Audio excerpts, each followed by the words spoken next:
Good afternoon, everyone, and welcome. I am really thrilled today to have a conversation with Kashmir Hill.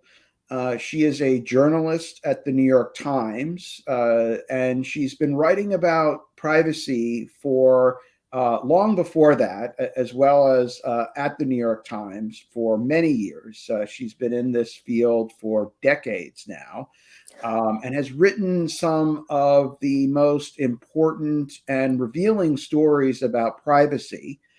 And she has a new book out, which I was lucky enough to be able to read a galley of earlier this year. It is a fascinating book, and I'll put the cover up. It's called Your Face Belongs to Us, a secretive startup's quest to end privacy as we know it. And this book is a fascinating account of facial recognition of a company called Clearview AI and its activities and how it grew and developed, as well as a story of facial recognition technology throughout history. Um, I really love this book. I think the book is fascinating and thought provoking. So I'm really excited to talk to you about it. It comes out very, very soon. I think within a week or so, Sweet. or 2 weeks. So definitely grab a copy. It's really a riveting read. It's both intellectual as well as written in a really like a fascinating way to bring it to life. So I really loved it. It gave me a lot to think about. I learned a lot about these issues, and I already knew a lot about these issues, but this is just a lot of great information in here. So I guess my first question for you is, how did you uh, come across this issue? What sparked? Because this is really based on a story that you broke a number of years ago that then you investigate more deeply. So what kind of brought you to this tale?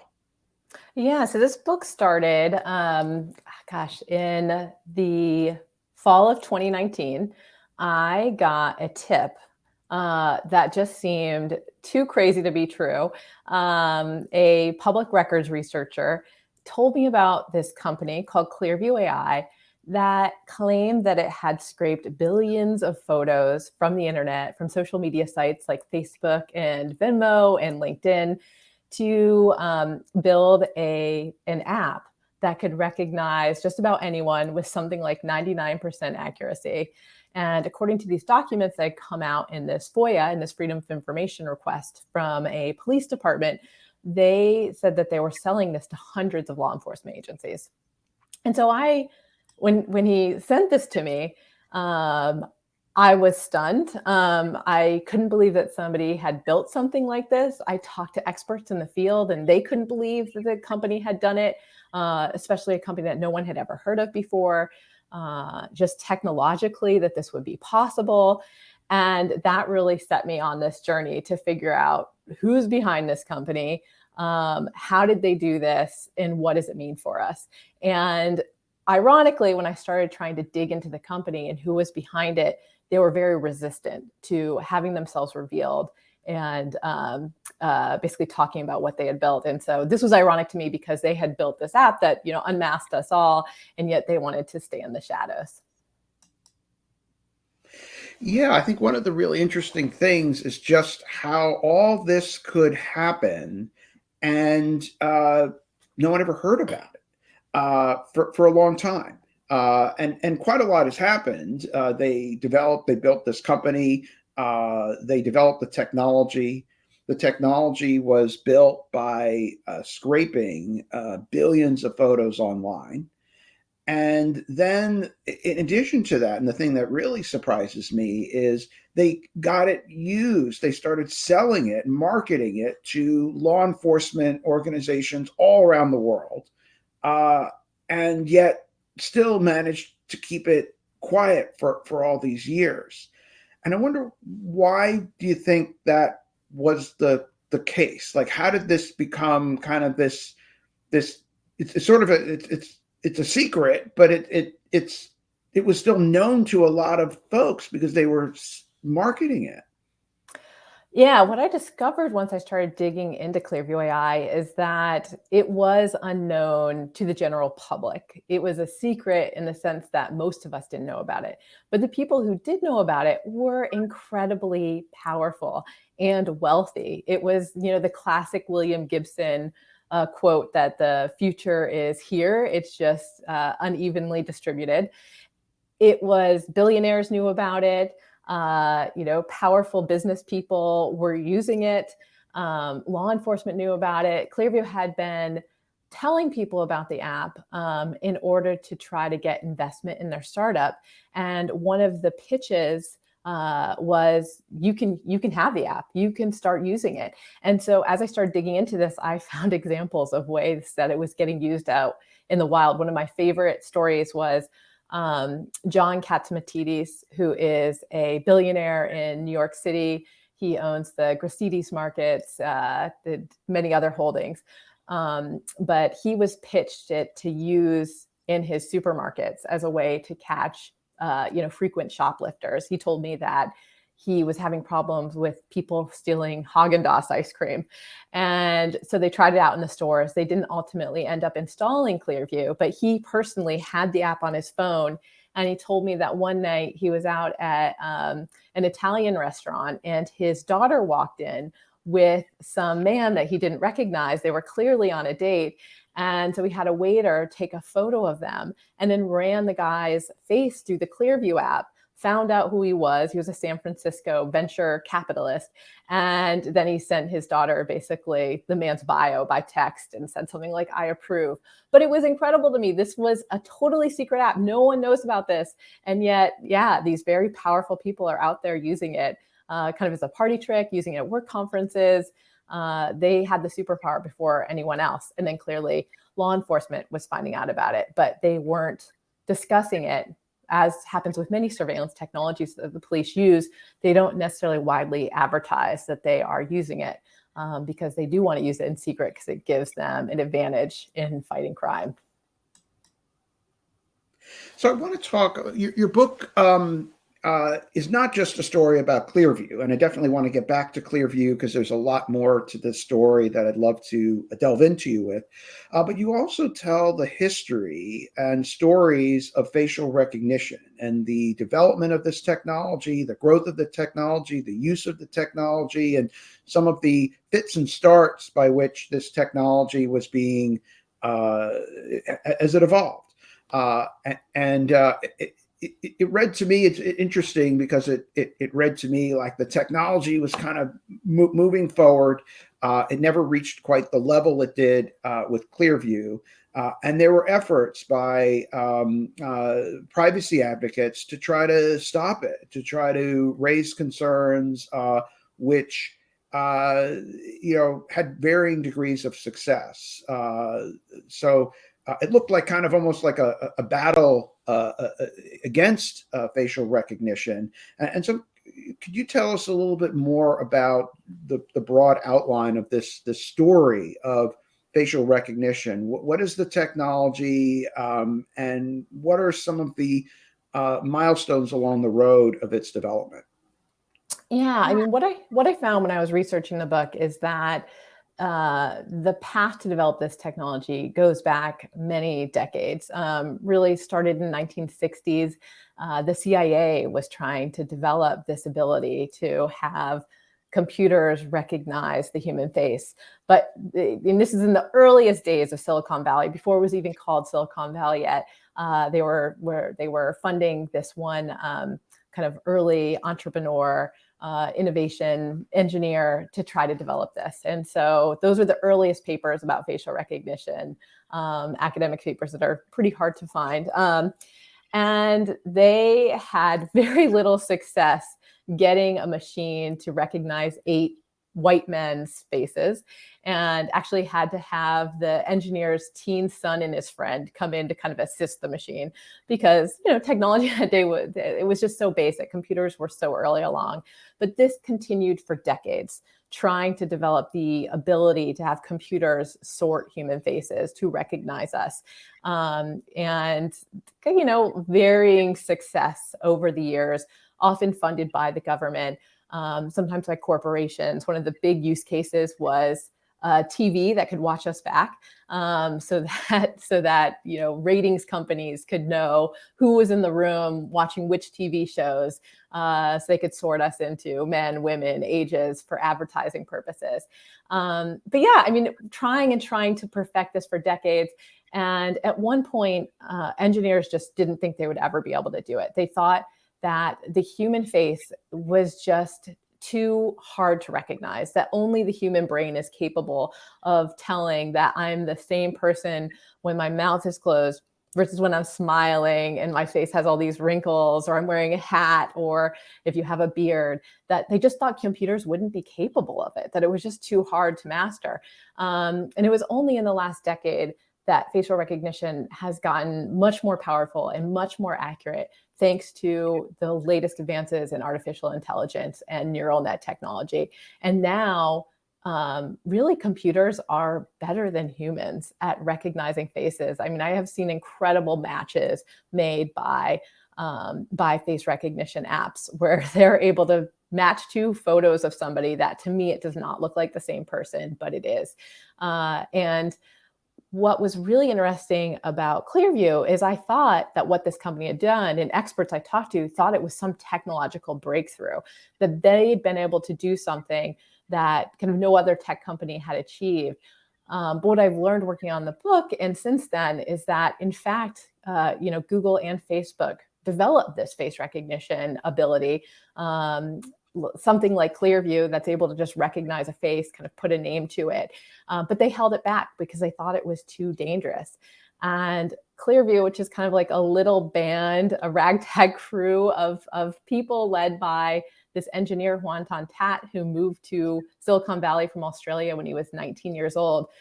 What they were able to put it together because the technology has been open sourced, and a lot of these facial recognition algorithms are now on the internet. And it's if you're tech savvy, it's kind of become relatively easy to put this technology together. And what Clearview did was not so much a technological breakthrough as an ethical one.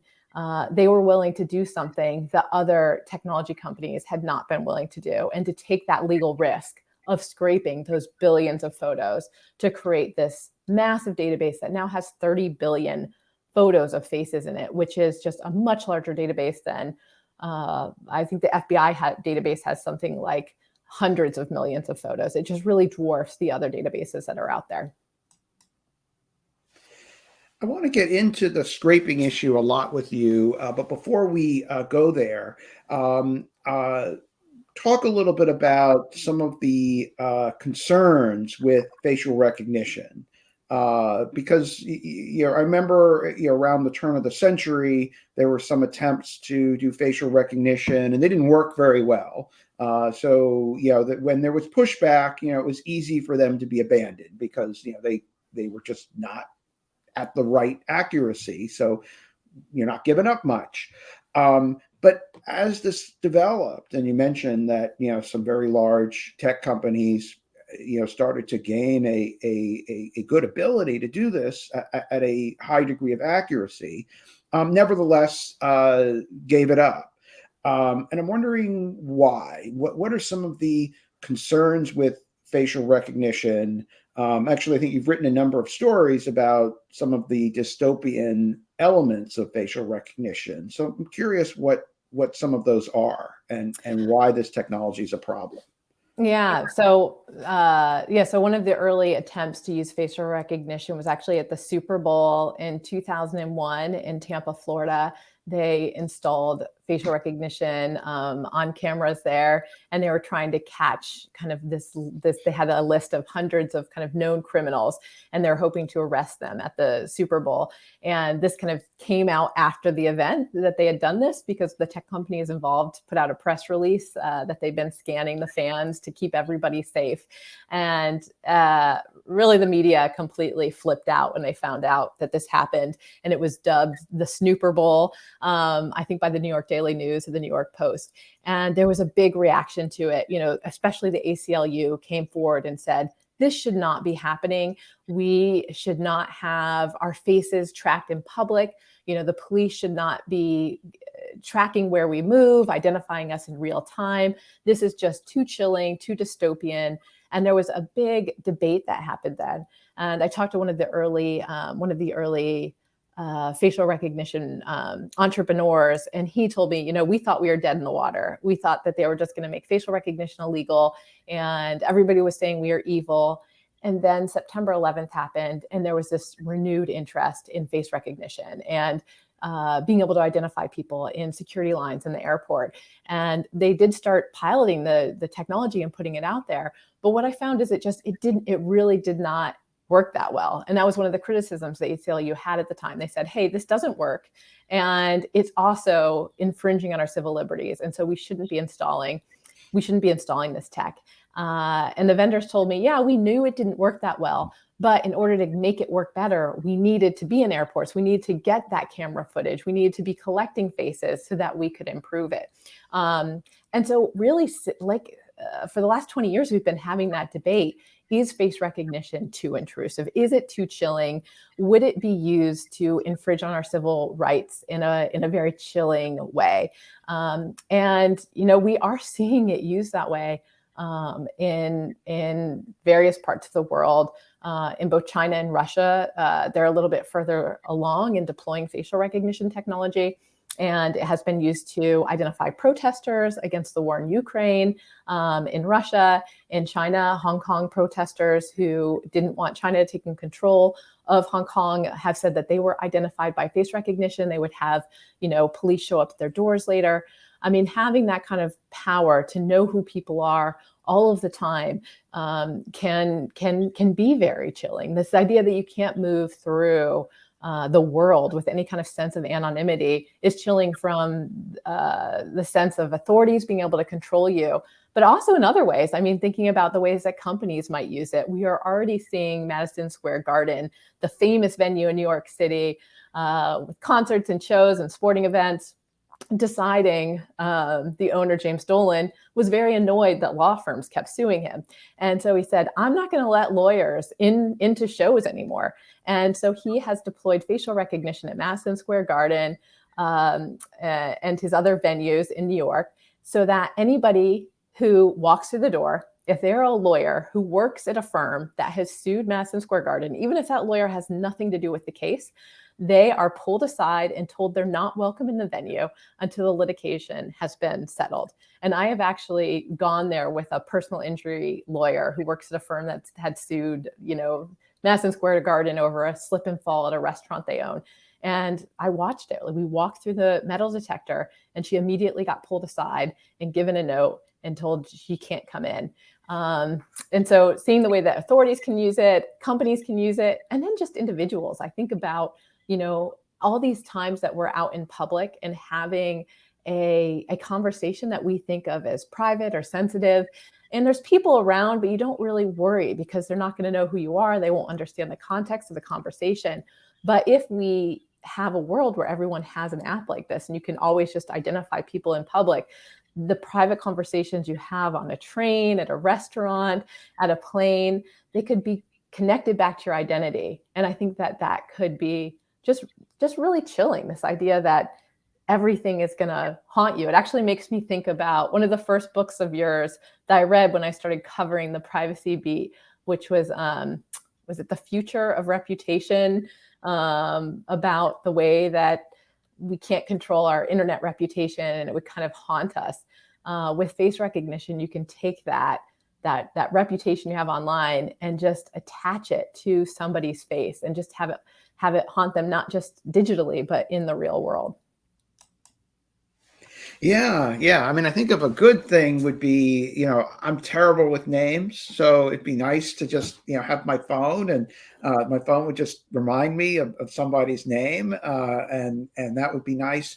But the dangers are, yeah, we kind of expect a practical obscurity when going through most of life, that we're just a face in the crowd, that no one's really going to know who we are, and that we are not going to be tracked wherever we go, and that gives freedom, this obscurity throughout most of our lives, and that could be gone if this tool is in the hands of everybody with a phone.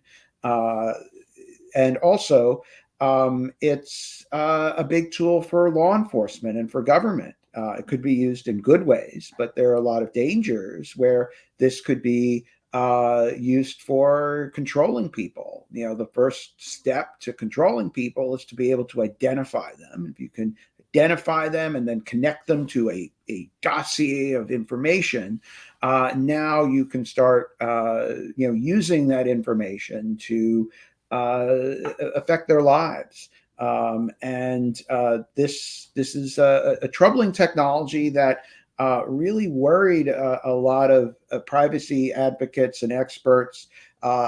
Interspersed through the story, and you tell the story in a really interesting way in the book, because it goes back and forth between the development and rise of Clearview, and how this company is developing in the shadows, with the story of facial recognition technology, its development, and also the efforts of folks to raise alarms about this, to say, it's not only that the technology had accuracy problems, that it would flag people wrongly, and that it would fail. But even if it were perfected, even if it were better, it still creates these problems that the law really has not evolved to address. And this is a big problem: is that the law is not ready for facial recognition. It really doesn't have much in the way of controls on it. Uh, we'll talk a little bit about the Illinois law, one law that actually is a muscular law for addressing these technologies, one that actually you talk about how it clashed in with Clearview, and we'll talk about that story, and how that the law versus Clearview and how that worked out. But to go back to Clearview, and its development of the technology, and how it developed.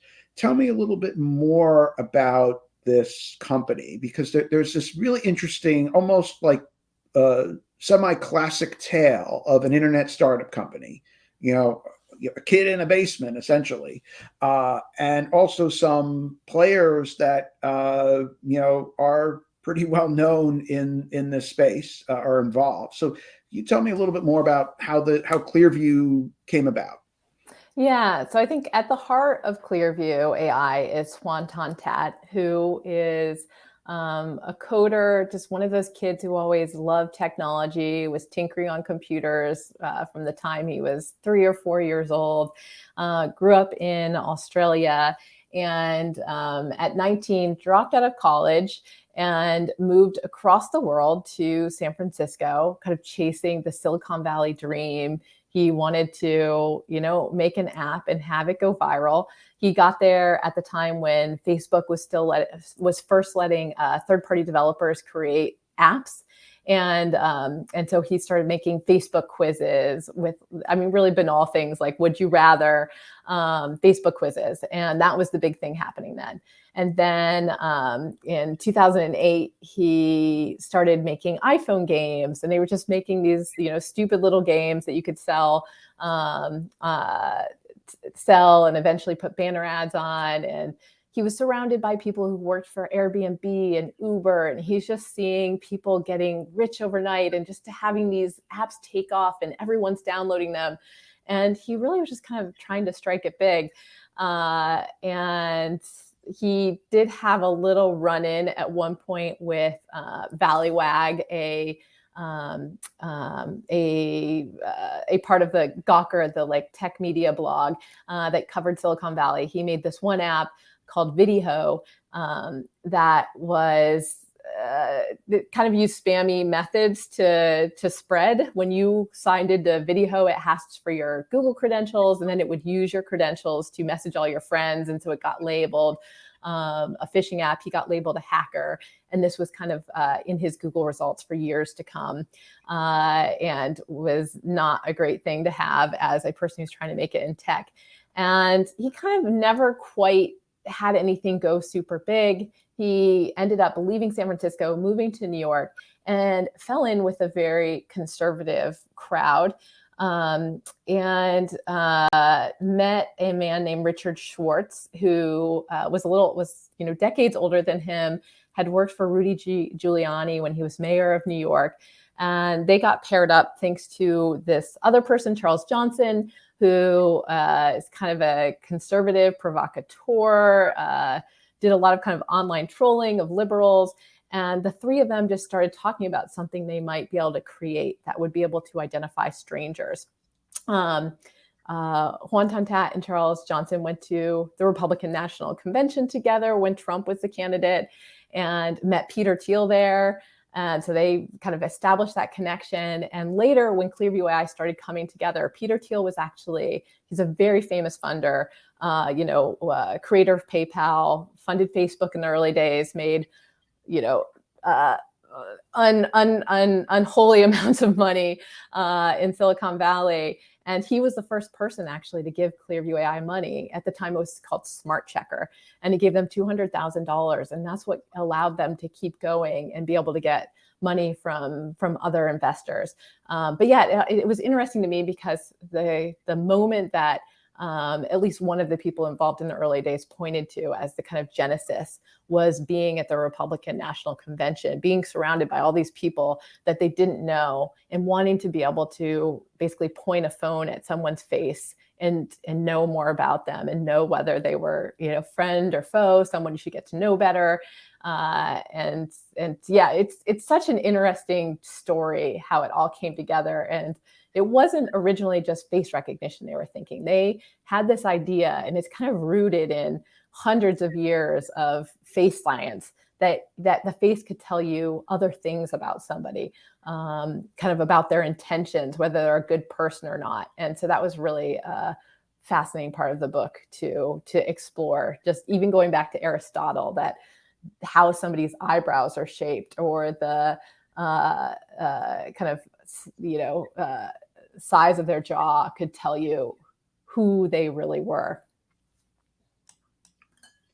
Yeah, we're seeing a lot. I mean, I guess that this is kind of the rebirth or revival of phrenology. This fake, the pseudoscience of trying to figure out people's traits from their physical appearance and physical characteristics, that has long been debunked, but still kind of keeps coming back, like the villain in a horror movie that just never will die, constantly emerges.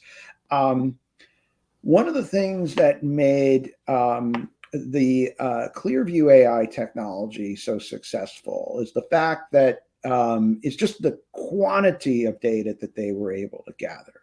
And this is really a hallmark of modern AI tools, in that they are big data guzzlers. They are models that involve lots and lots of data. ChatGPT, the generative AI chatbot, works because it's gathering lots and lots and lots and lots of data, crunching through all this data, and that's how it works, and that's how a lot of AI works in these machine learning algorithms.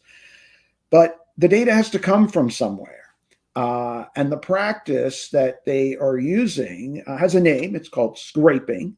And it's the fact that so much information is online.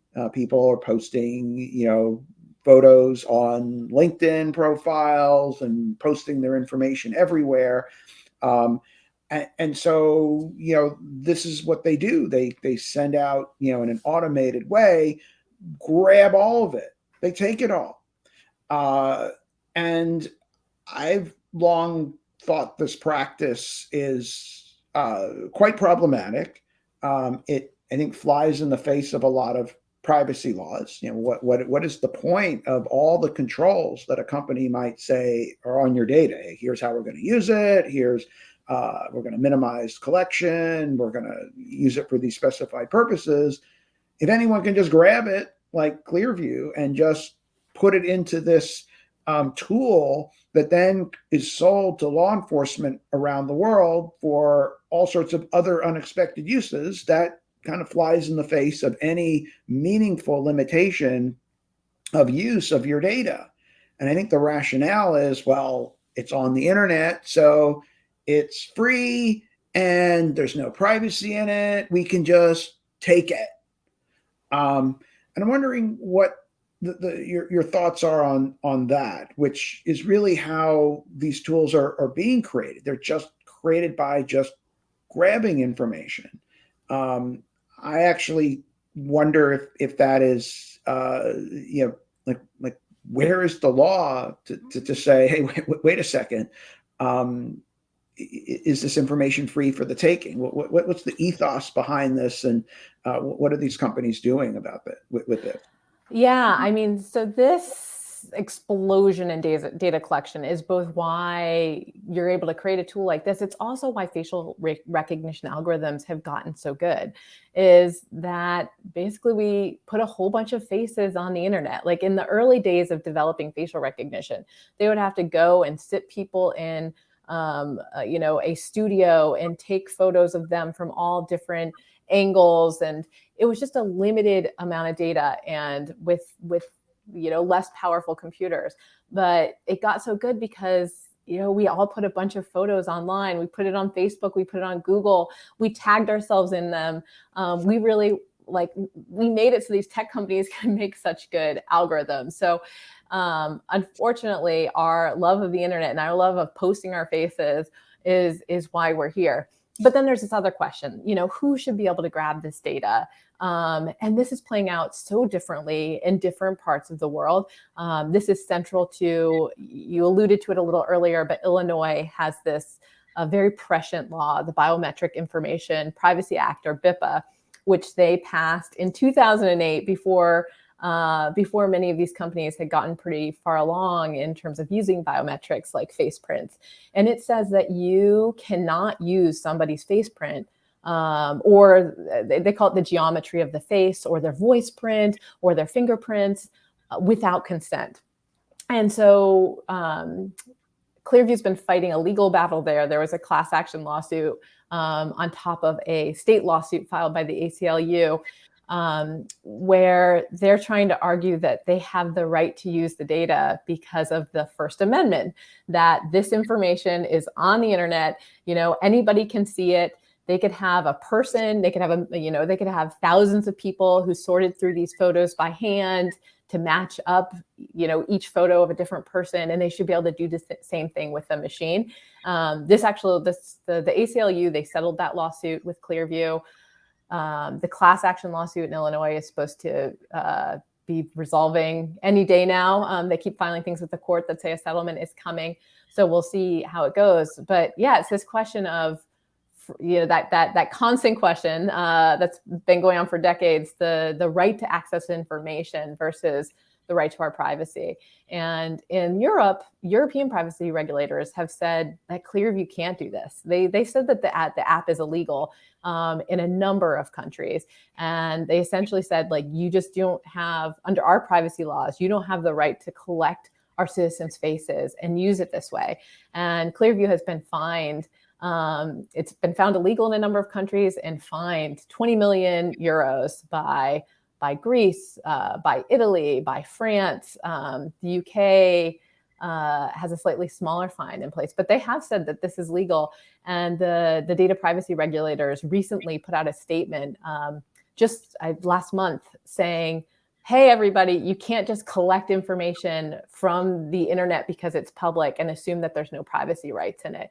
And so that debate is really interesting, especially as we have all of these AI tools now, generative AI, that are very dependent on scraping a bunch of information from the internet to both train the tools and then generate these incredible answers that are kind of based on this collection of human knowledge that's been made possible by the internet. So, I mean, this is such a key question, and it really is being resolved differently from place to place.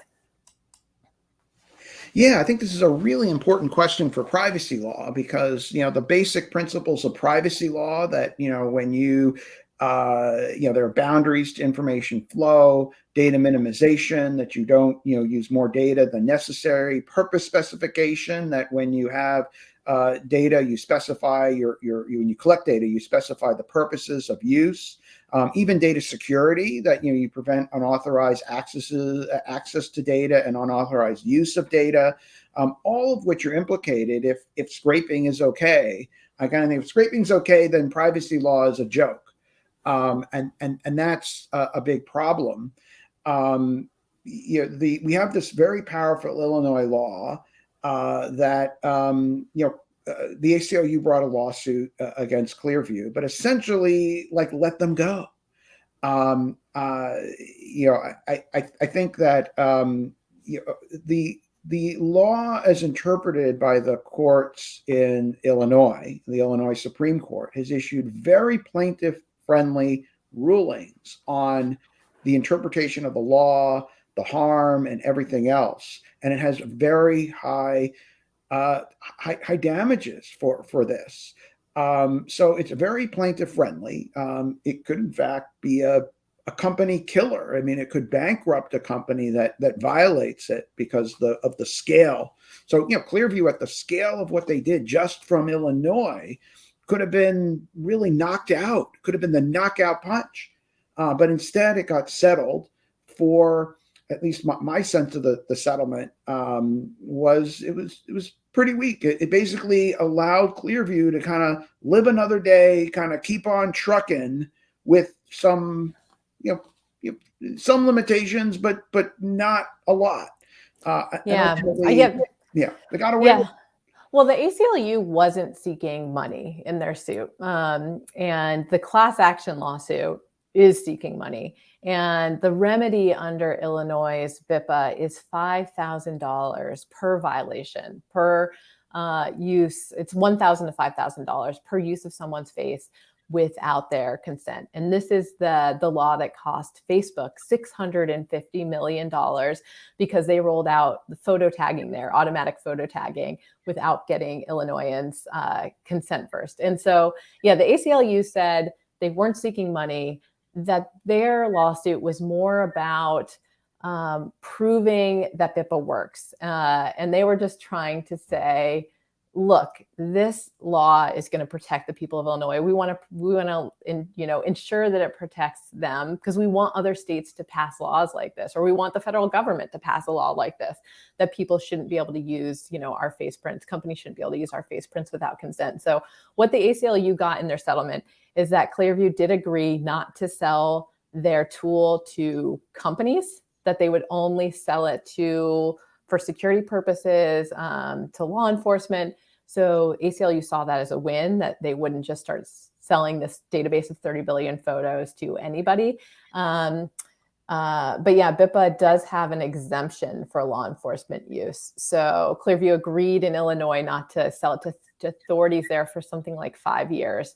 I think that I have heard a range of reactions to the settlement about how people felt about it. But there is looming in the background this other lawsuit, which could be, quite expensive.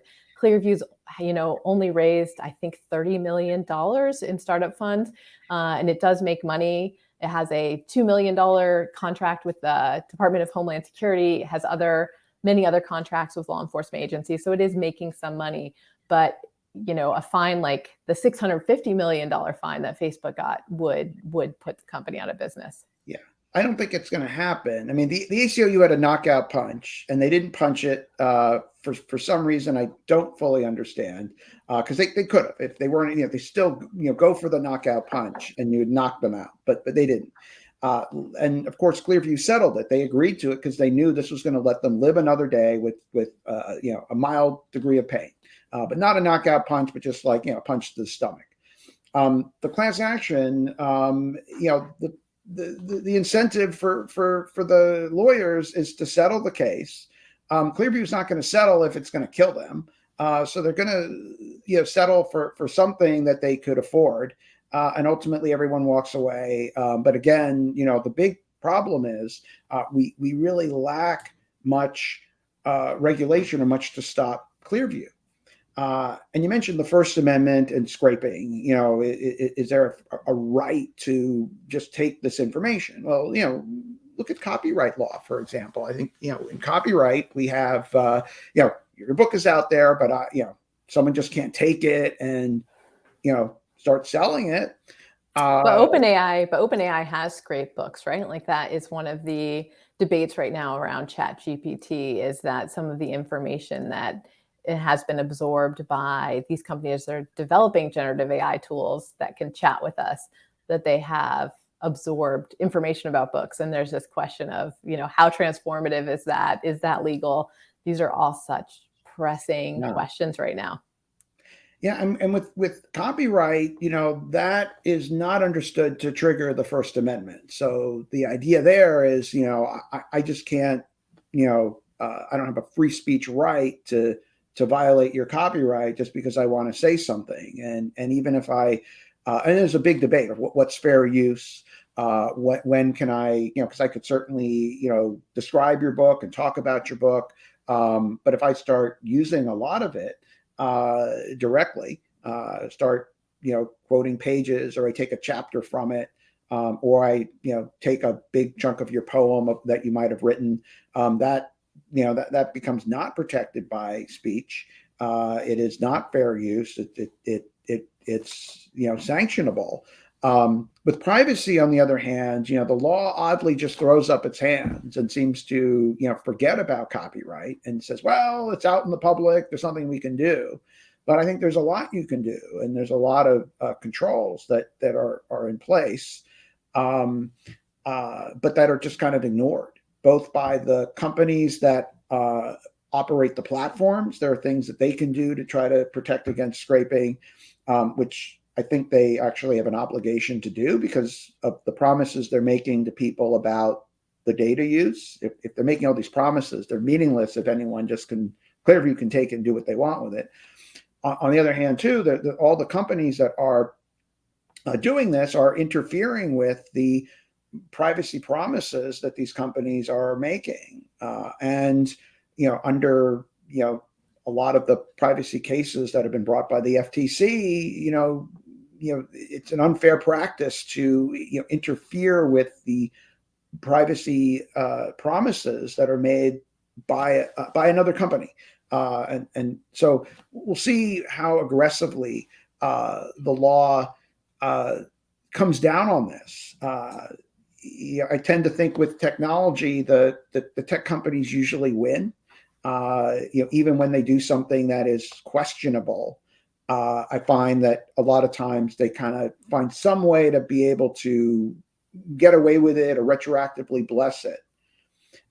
So that's a concern, is will the law actually stand up? Because I could say I want to make this really cool thing. I want to make this beautiful piece of art, and I'm going to make it. I'm going to go into your house. I'm going to steal a bunch of your stuff, and I'm going to make a beautiful artwork out of it. And I might make this beautiful Andy Warhol-esque piece of art, but I'm not allowed to go into your house and like steal stuff to make something, no matter how beautiful and cool it is. It might be cooler than the things were before I transformed them, but that doesn't mean I'm allowed to build something on a violation of law. But we'll see if the law, does anything. What your book has told the story so far is the law kind of has a response, but the law's response is, naughty, naughty. Here's a little slap, but not really a big rebuke. Like not a no. It's like, I think where it's difficult for government. So I was thinking about this in the context of Italy. So Italy is one of the places that said what Clearview built was illegal. They have fined the company 20 million euros and said, you need to take Italians out of your database. Clearview has just not been paying these fines from European privacy regulators. And, basically, there's not an easy way for them to just find all the Italians and delete their data. Though they will delete, if you are in Europe and you put in a deletion request, they will remove you from the database. So I don't know if there's Europeans listening, or if you live in California, you also have this ability. You can send a request to Clearview to delete you from the database. But so Italy said it's illegal. You shouldn't do this. You don't have the right to build a tool like this. And then about a year later, Italy announced that it had found this mafioso, a hitman that had been looking for years, who had been in hiding. And the way that they found him is that he was working at a pizzeria in France, and there had been some local news article about the pizzeria, and he had been posing in the photo holding a loaf of bread or something like that. And so they had found him using a facial recognition search, and this had popped up when they searched his face. They found him in France. And so, this is clearly a valuable tool for law enforcement. Anytime a crime is committed and all they have is a face to go on, they can use these tools to go and try to find that person. They should never arrest somebody just based on a face search, because face searches are not 100%. Historically, we have definitely seen bias with facial recognition technology. It has worked less well for some people than other people, depending on the training data you use. We've seen mistaken arrest here in the United States, more than a handful. The most recent one I covered in the New York Times is a woman who was 8 months pregnant and got arrested for carjacking and robbery by a woman who was not pregnant, and the crime had happened 2 weeks earlier. They clearly had the wrong person, and all they had basically gone on was a face identification, and an eyewitness who agreed with the machine that she looked like the other person. But I think this is why governments are kind of in a hard spot, where they don't want to quite get rid of this tool, because it is useful for identifying criminal suspects and other purposes. So I do think that is a tension that we are seeing. Yeah. I think that's another difficulty with the law, and one reason that the law hasn't fully addressed this is the other dimension is not just the creators of the technology and the way that they get the information, but also the users and buyers of this information are law enforcement officials and agencies and organizations.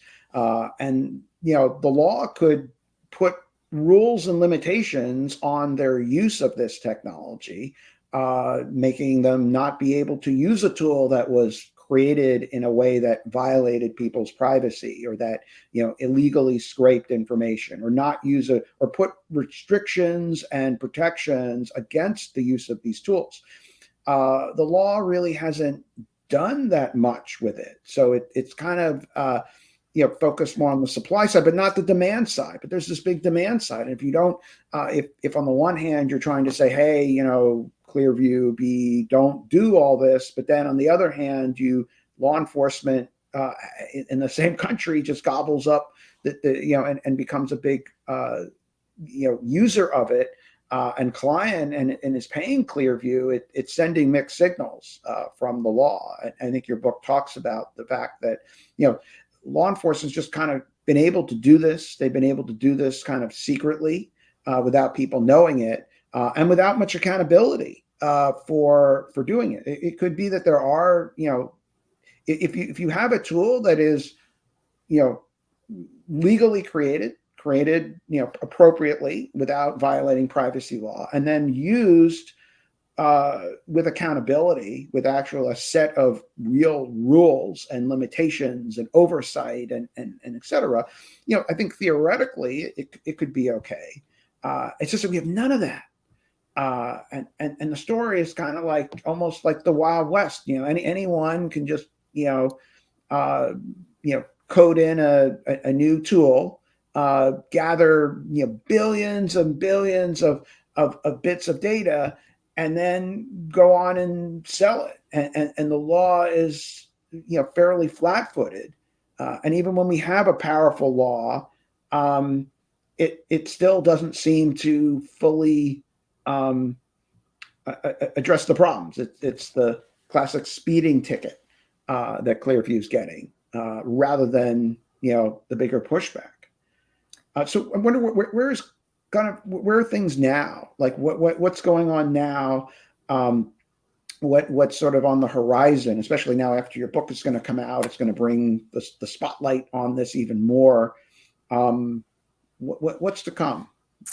I mean, so with Clearview, Clearview is still operating, still selling to law enforcement agencies and the federal government.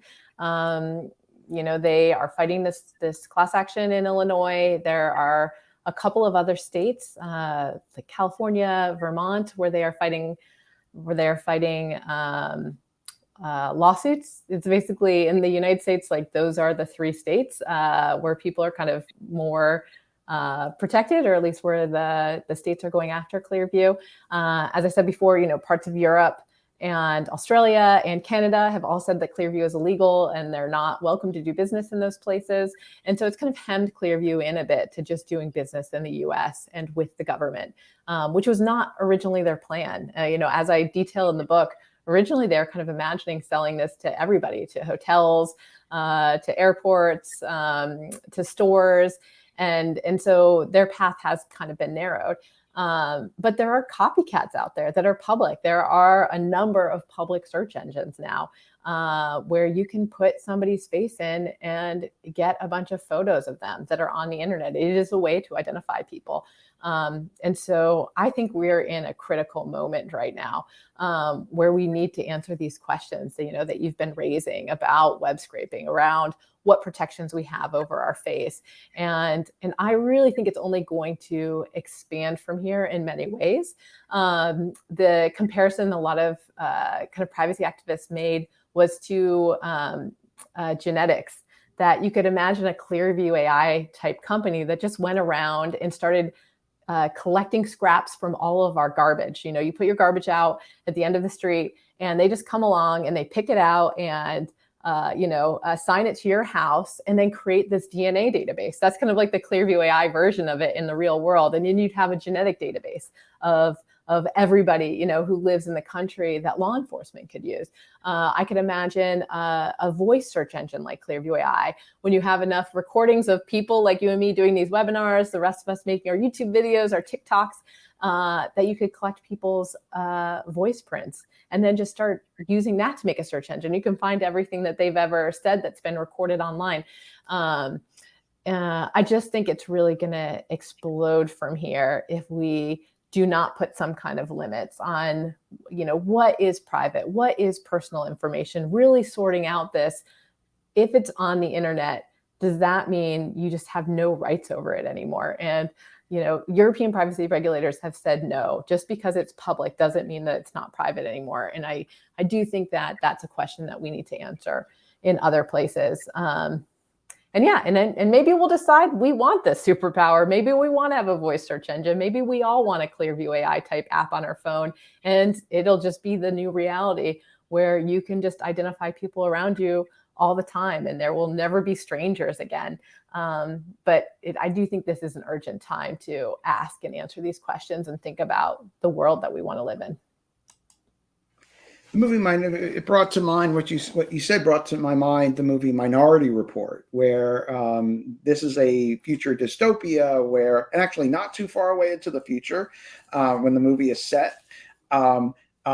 But it's a world where everywhere you go, you could be readily identified. So you walk into a store, and on the screen, someone speaks just to you, "Hey," and then they tailor what they're saying to you. There are technologies that can direct sound directly to a particular individual. So, like, right to me as I'm walking by. So if they could figure out, oh, it's me, and then have a kind of tailored messages for me. Everywhere you go, things could pop up on screens that are directed just to you. And you could really go nowhere without, being seen, identified, heard, and then having this massively growing repository of information about everything you do throughout the day over a very large amount of time. And it's more than just being identified at a particular moment, it's also the aggregation of all these bits of data, which might be innocuous as you do, little things here and there. But as you start doing a lot of things, you can take the data and then through similar technologies that Clearview is using, machine learning algorithms, you can then find in the data, make inferences from this data about your health, your interests, your political beliefs, your religion, and all sorts of other things about you. And so, if all this data now can be linked to you and gathered up, then we really will have very little that we can ever keep to ourselves, and that entities can then just pull it all up, mash it all together, and then make all these inferences, which really then make privacy law kind of quaint if we want to have any meaningful limitations or protections on this data if we don't do something here. And that's kind of where we're going. And I think that your book is a great thing to raise uh, attention to this issue. What's going on? It's happening as right now. So it's incredibly timely. It's a riveting story. It's told in a really engaging way. We've really just scratched the surface with this book in this webinar. I really urge everyone to read the book. I think it is very thought-provoking and just a really well told story and a great book. Uh, so I want to thank you so much for joining us. This is wonderful, and best of luck with the launch of the book. I hope that it has a really big audience. It deserves it. So, thank you. Thanks so much, Dan, for having me on to talk about it.